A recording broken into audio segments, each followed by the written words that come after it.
Hey guys, Sledgehammer70 here, and today I wanted to do a quick video on 5 things that I dislike about this 2016 Camaro SS. Now, I have not done a full review of the 2016 Camaro SS, and that is coming because I want to make sure that I put enough miles, get with the car, understand it, be able to really speak to it. Like, I feel a lot of these reviewers, they do a quick and just in and out review job on these cars, and I figured sink some time into the car, get a lot of miles into it, get to know the ins and outs of it, the sounds of it, all the greatness. So instead I'm gonna do, or I'll get to that full video in time, especially once this car is replaced. And I got some good news, stay tuned for an update video on that.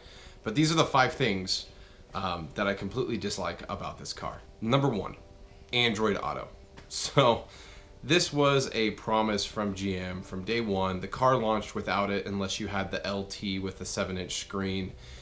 Those cars did have the Android Auto installed from day one.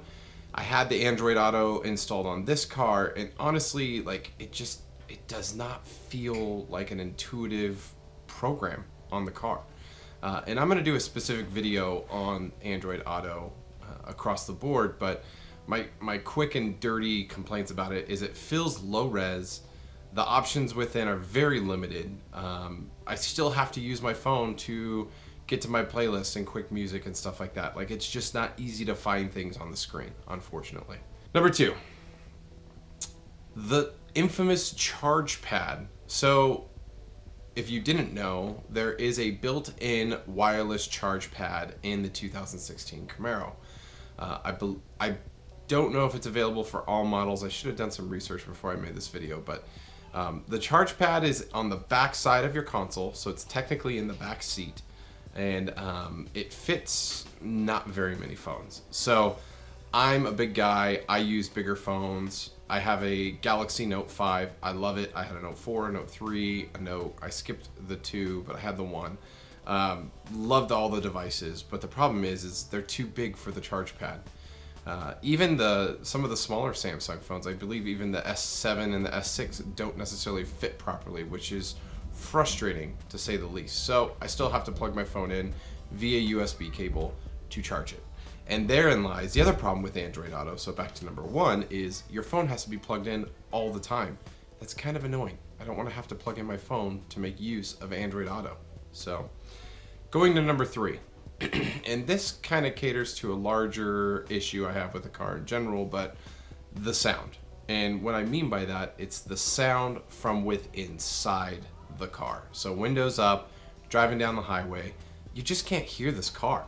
Whether you have, I've driven ones that don't have the dual mode exhaust or the MPP option, and ones, obviously mine has the dual exhaust, and it sounds great from the outside. I've recorded tons of cars taking off and driving away. It sounds amazing, but from inside the car, you can't hear it.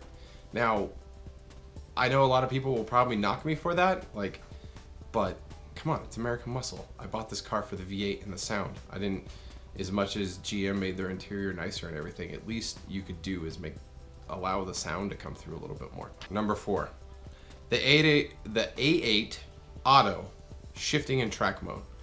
Now, it shifts really well when you take off. It's actually really impressive with how fast the automatic shifts. But the one thing that I'm not happy with is the downshifting. So, and it's typically when you come down a gradient or a slight hill, the car gets a little confused. It sometimes downshifts too early or downshifts too late, and it feels just kind of awkward. It feels like it needs a little bit more work.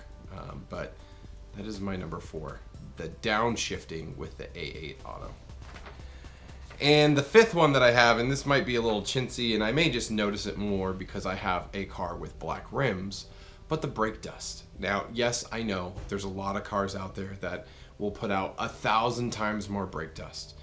But even with me putting special product on the rims to repel brake dust, I can go driving around the block once and my nice black rims are not nice and black anymore. They have a nice fine film of brake dust on them. Road grime probably as well, but a lot of it comes down to brake dust. Now, I agree with you guys. The Gen 5s probably had a lot more brake dust coming off of them than the Gen 6, but There is a lot of ceramic mixed products out there that they don't dust as much. Now, yeah, you might have squealing and issues, but any good pad's going to come with that ceramic coating you can put on there to make them not squeal as much. But yeah, the brake dust, it's annoying. But you know what? I'm going to throw it to you guys. So all you guys out there that are driving a 2016 Camaro, what are things that you dislike about the car? Let me know in the comments below. And as always, appreciate you guys checking out the video, the subscribes, likes, dislikes, comments, etc. Until next time, guys, I'll see you on the road.